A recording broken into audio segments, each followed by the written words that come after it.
Going to launch a G20 satellite. Yes. This is announcement that's Honorable Prime Minister already done in the G20 summit, the concluding session. So he said that India is offering to build a satellite for the cause of the G20 nations. Then we were asked to find out what are the type of mission that we can do, and which will be useful for not only for G20 nations but for the entire humanity. So then we identified environmental monitoring, climate and weather as the major topic, which is definitely useful for every nation. Then we identified some specific measurements like the measurement of the methane, the the greenhouse gas emissions which are taking place all across, the carbon dioxide concentration, measurement of aerosols as an important element, then distribution of various parameters affecting climate and weather changes all across the world as primary payloads. And we are asking other G20 nations to contribute to this. We want to build the satellite and launch it using our PSLV in next 2 years. Yeah. Sir, how do you feel today being a most successful ISRO chairman after landing of Chandrayaan-3, honored by Governor of West Bengal? See, Chandrayaan-3 landing has been very phenomenal achievement. It's the work of last so many years, starting from Chandrayaan-1 onwards. How to go to moon and reach moon orbit was learned in Chandrayaan-1. Chandrayaan-2 tried the landing process, but unfortunately we could not do due to some errors in that. So we were happy that we could solve all of that problem, make the mission very successful by looking at various conditions by which this failure can happen. And we are happy that we solved all of them and achieved the soft landing. It's really a massive work done by so many people over the generations. So today the award is not for Chandrayaan-3 alone. See, the Chandrayaan-3 has created an inspiration for everybody. How we believe in ourselves. We are the fourth nation to land on the moon, any craft, and very first nation to land on the southern part of it. Southern part is very difficult. Nobody has ever gone there. So all this really shows that Indian engineering skill, scientific skill is actually very high, and we have not depended on anybody to build this craft and the mission planning, etc. Of course, we consult technically, but the whole creation is our own. So what the message comes is, let us believe in ourselves. What is your immediate target? Many are there, so it's not one target. Our primary target is Gaganyaan now. Send an Indian to space and bring them back safely. So there's a primary, immediate. If you look at the big ticket work, yes. Thank you. We need to work on various other technology fronts. For example, medical healthcare, the vaccine that we have brought out, and in the future we will have to work on medical care as one important research domain that we need to focus our attention on. There are many other areas, including agriculture, energy, greener energy movement, and so many other areas, which is not the topic of my discussion today. Today I would like to take this award as a great honor for the work we did in ISRO, not only for Chandrayaan-3 successful landing, but for all that is going to come in the future. The Aditya L1 is on its way to reach the L1 point, and we have also launched the Gaganyaan program with its successful demonstration of abort mission. Sending a man to space and bring him back safely, or a woman also to space and bring her back safely, is another great goal that we have put in front of us. Our Honorable Prime Minister has given a vision for the Amrit Kal. It is like this, that we need to land on the moon by 2040. An Indian must be there on the moon. It's not a small thing to happen for a country like India. It's something great journey that need to be traveled over the next few years. We also want to make sure that we have our own space station to continue research on top-end technology and especially the domain of medical and drug discovery, healthcare, material research, etc. And we need to continue our exploration missions to Moon and Mars and other planets in long periods of time. And all this we have to do at extremely low cost, which is very frugal and the nature of Indian scientific and technological strength. And I am very excited to stand here to talk about all of this, but the time don't allow me to do that.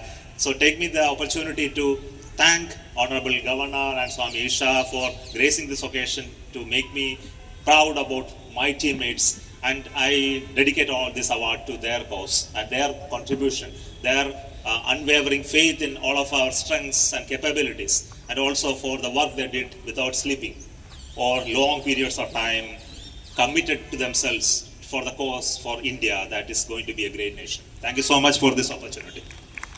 And livelihoods, and strengthen economy resilience. We affirm that no country should have to choose between fighting poverty and fighting for our planet. We will pursue development models that implement sustainable, inclusive, and just transitions globally while leaving no one behind. As honorable members of Global Energy Parliament, the premier global forum, we resolve to act in concrete ways through partnerships. We commit to accelerate strong, sustainable, balanced, and inclusive growth. Accelerate the full and effective implementation of the Agenda for Sustainable Development.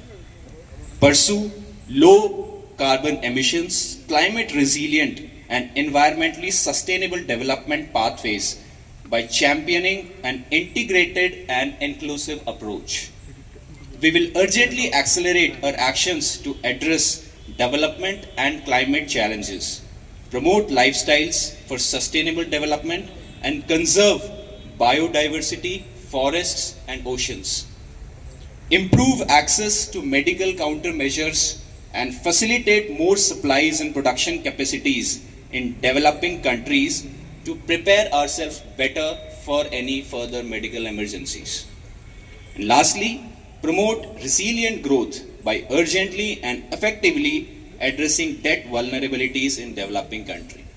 So with this as a pledge and as a background, today we have gathered here as a part of 13th Global Energy Parliament to work together for developing this world.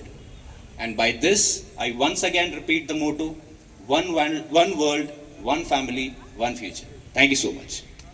So, handing out the award to respected Shri S. Somnath sir, I would like to read out the citation.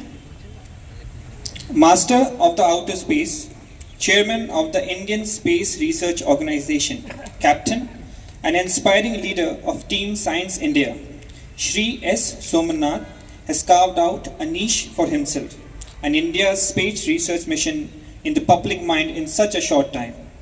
Leading the science and technology warriors of India, Shri S. Somnath's Do and Dare Brigade has brought laurels to the nation and glory to science.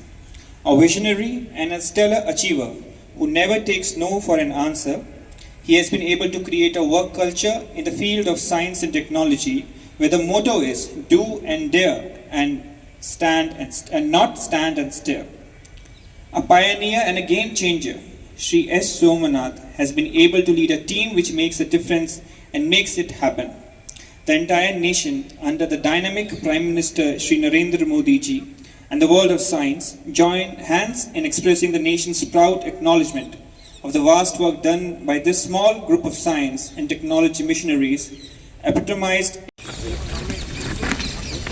Good morning, esteemed guests present here. Today, we all have gathered here for GEP Prologue with the motto of one world, one family, one future. GEP Corporation, that is Global Energy Parliament Corporation, is essential in determining the course the world takes. Headwinds to global economic growth and stability persist. Years of cascading challenges and crises have reversed gains in the 2030 Agenda and its Sustainable Development Goals. Global greenhouse gas emissions continue to increase with climate change, biodiversity loss, pollution, drought, land degradation, and desertification threatening lives and livelihoods. Rising commodity prices, including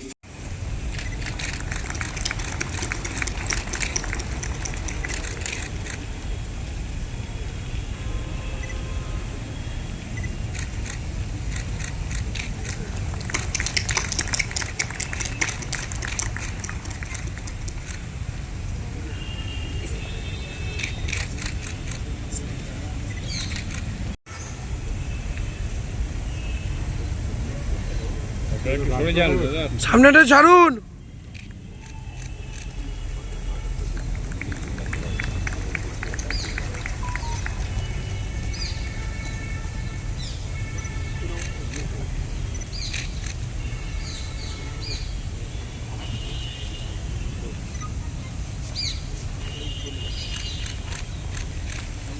Amisha, India's proud scientific captain,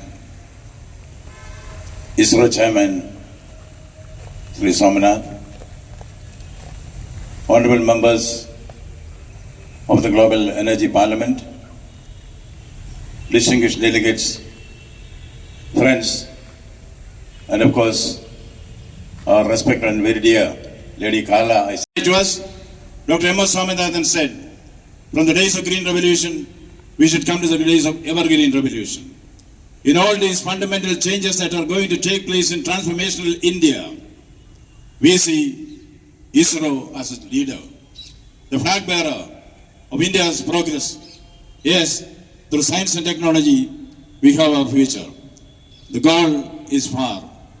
The road is long, but the march is on. And with distinguished scientists like Somanath in the chair, I am sure India will be able to transform itself. We have no need to be diffident now. India is great. We should assert we are great. India is strong. We should assert we are strong. That is what Vivekananda said. Arise,